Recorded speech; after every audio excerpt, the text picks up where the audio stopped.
देखो अब कोई कंडीशनल फंक्शन दिया हुआ है तो उसका फॉप हम लोग कैसे निकालेंगे। ये जो है सो एक कॉम्पिटिटिव सेक्शन का क्वेश्चन हुआ। जैसे इसी क्वेश्चन को अगर हम लोग जो है सो हैंडल करते हैं तो कैसे हैंडल करेंगे। सबसे पहले जो है सो फॉप निकालेंगे। फॉप का मतलब होता है एफ ऑफ एक्स, अर्थात प्रत्येक एक्स जो होगा एफ ऑफ एक्स से रिप्लेस हो जाएगा। जहाँ जहाँ एक्स नज़र आएगा प्रत्येक एक्स एक्स से रिप्लेस हो जाएगा। तो हम लोग यहाँ लिख लेंगे एफ ऑफ एक्स, यहाँ पर लिखेंगे f of x less than zero, यहाँ पर लिखेंगे एफ ऑफ एक्स का whole square, f of x greater than और equal to zero.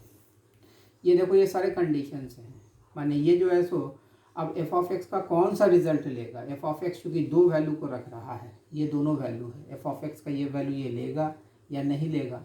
F of x is equal to x तभी वैलिड है जब एक्स लेस दैन जीरो है। F of x x square के तभी बराबर है जब एक्स ग्रेटर देन और इक्वल टू जीरो है। ये तभी वो वैल्यू लेगा जब एफ ऑफ एक्स जो है अर्थात वाई जो है लेस दैन जीरो होगा। जब है सो वाई ग्रेटर देन और इक्वल टू जीरो होगा तभी ये जो है सो वैल्यू एक्सेप्ट करेगा। तो देखो चूँकि ये वैल्यू ये दोनों वैल्यू इस फंक्शन में पुट किया जाना है तो ये जो है सो मेरा मेजर कंडीशन हो गया ये part F of x less than zero. तो इसमें केसेस क्रिएट करेंगे। तो पहला केस जो है सो हम लोग यहाँ पर लिखने जा रहे हैं कि भाई F of x less than zero, ये प्राइम केस हुआ क्योंकि भाई इसे एफ ऑफ एक्स की वैल्यू लेनी है ऊपर वाले फंक्शन से। F of x less than zero है, ये चीज़ तभी हम इस लेगा या नहीं, इस दोनों में से कोई वैल्यू वो चीज़ चेक कर रहा है। तो इसमें पहला केस जो बनेगा, अगर हम लोग एफ ऑफ एक्स की ये वैल्यू अगर हम लोग यूज़ कर रहे हैं f of x is equal to x, ये तभी वैलिड है जब एक्स लेस दैन जीरो है। जब एक्स लेस दैन जीरो होगा तभी जाके हम लोग इस फंक्शन को यूज कर सकते हैं, अदरवाइज नहीं यूज़ कर सकते हैं। ये एफ ऑफ एक्स की वैल्यू हम लोग इस कंडीशन में पुट करेंगे क्योंकि ये कंडीशन इसको क्या वैल्यू क्या रिजल्ट देता है, और जो रिज़ल्ट यहाँ से आएगा इस दोनों से और इसके साथ कुछ कॉमन सेक्शन बनता है या नहीं बनता है, उसी पर डिपेंड करेगा कि भाई ये फंक्शन इसमें यूज़ होगा या नहीं यूज़ होगा। तो ये वैल्यू यहाँ पर जो है हम लोग यूज़ करने जा रहे हैं एक्स लेस दैन जीरो, क्योंकि ये वैल्यू एक्स की यहाँ एफ ऑफ एक्स में पुट कर दी है। तो एक्स लेस दैन जीरो हो गया है ना। एक्स तभी यूज़ हो सकता था जब एक्स लेस दैन जीरो है। तुम देख रहे हो इस दोनों में कॉमन रिजल्ट क्या आया, एक्स लेस दैन जीरो, अर्थात f of x is equal to x use होगा इस कंडीशन के तहत। अर्थात एफ ऑफ एक्स की जगह पर हम लोग एक्स यूज कर सकते हैं। तो हम लोग लिख रहे हैं of is equal to x when x is less than zero.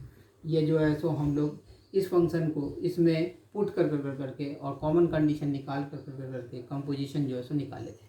अब इसी में दूसरा केस मेजर कंडीशन यही बना हुआ है, इसी कंडीशन को हम लोग मेजर कंडीशन कहते हैं।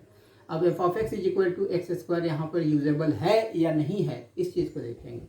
अगर हम लोग f of x is equal to x square अगर यूज करते हैं तो ये तभी आप यूज कर सकते हैं जब एक्स ग्रेटर देन और इक्वल टू जीरो होगा। फिर ये कंडीशन इस मेन कंडीशन में जो है सो पुट किया जाएगा x square less than zero, है ना। ये एक्स स्क्वायर तभी यूज कर सकते हैं जब एक्स ग्रेटर देन और इक्वल टू जीरो, क्योंकि ये कंडीशन साथ साथ नीचे की तरफ चलता जाएगा, है ना। अब देखिए x square less than zero that is not true, है ना। Therefore this implies x belongs to five, here x is greater than और इक्वल टू जीरो, है ना। इस दोनों में कॉमन रिजल्ट देखेंगे तो एक्स जो होगा वो 5 को बिलोंग करेगा, अर्थात x की कोई भी ऐसी वैल्यू नहीं है जिसके तहत ये दोनों कंडीशन साइमल्टेनियसली वैलिड होगा। इसीलिए यहाँ पर इस केस में फॉप आप तैयार नहीं कर सकते। ठीक उसी तरीके से अगर हम लोग केस 2 की बात करते हैं, केस 2 माने ये दोनों जो है सो इसमें अब यूज होगा या नहीं यूज होगा वो चीज़ चेक करेंगे। इसके लिए कंडीशन हो गया F of x greater than और इक्वल टू जीरो, चूँकि ये अब मेजर कंडीशन हो गया, है ना। इस पर हम लोग जो है सो इस दोनों फंक्शन के दोनों रिजल्ट को जो है सो टेस्ट करेंगे। अब इसमें पहला कि if we use f of x is equal to x, ये कब तभी यूज़ किया जा सकता है जब एक्स लेस देन जीरो है। ये कंडीशन हम लोग यहाँ पर पुट करेंगे, है ना। तो एक्स ग्रेटर देन और equal to zero, x less than zero. अगर आप देखिएगा इस दोनों में कोई भी कॉमन रिजल्ट नहीं है, है ना। ये कह रहा है कि एक्स ग्रेटर देन और इक्वल टू जीरो, ये कह रहा है x less than zero, it is minus infinity plus infinity, therefore x belongs to 5, है ना। इस केस में भी आप कोई भी कंपोजिशन फंक्शन अर्थात फॉप तैयार नहीं कर सकते हैं। ठीक उसी तरीके से अब दूसरे फंक्शन के लिए चेक करेंगे कि यहाँ पर यूज किया जा सकता है या नहीं किया जा सकता है। If f of x is equal to x square, if we are going to use this function is valid only for x is greater than or equal to 0। फिर यह जो है सो यह पार्ट इस कंडीशनल जोन में put किया जाएगा, अर्थात एक्स स्क्वायर ग्रेटर देन और equal to 0, x is greater than और इक्वल टू 0। इसके तहत x belongs to all R, यहाँ पर x ग्रेटर देन और इक्वल टू 0, दोनों में कॉमन रिजल्ट क्या हुआ, x ग्रेटर देन और इक्वल टू 0, अर्थात ये फंक्शन इसमें यूज होगा इस कंडीशन के तहत। तो हम लोग जो है सो ये वैल्यू अब इसमें पुट कर रहे हैं, क्योंकि कंडीशन मेरे पास आ चुका है। तो यहाँ पर लिखेंगे of is equal to x raise to the power 4 when x is greater than और इक्वल टू 0। क्लियर। अब फाइनली जो है सो हम लोग फॉफ का रिजल्ट लिखने जा रहे हैं, क्योंकि एक आया है f of is equal to x less than 0 और f of is equal to x raise to the power 4 when x is greater than और equal to 0।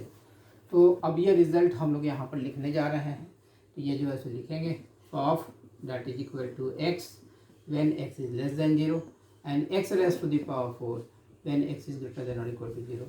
This is the final result. Clear.